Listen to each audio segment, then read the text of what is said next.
Volkswagen Caddy. I know it's been a few weeks since I made a video on this truck, but here's the update. So first things first, we actually moved the truck over here in front of the garage. It's blocking in the Miata right now, which is fine. But the current process of events has been trying to get this thing running. Now, the other day I actually hooked up a remote starter switch and was able to unlock the starter, and the car actually tried to crank over, or truck should I say. But the thing is that with these types of cars, really the important thing is fuel, spark, compression, and air. I know it has compression, I know it has air, and I know it has spark.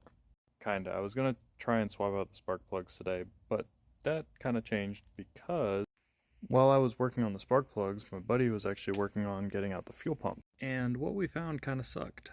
It turns out that the fuel inside the fuel tank was completely gunked up, and it was going into the fuel pump as well, also gunked up. But we managed to get basically the fuel pump cleaned, and hopefully, fingers crossed, that it's okay. But the bigger issue is that the actual fuel tank in the bed of the truck, or right underneath of it, right there, is basically completely gunked up and nothing is getting out of it. So tomorrow we are going to be dropping the fuel tank, trying to get it all cleaned up on the inside, see how bad it is.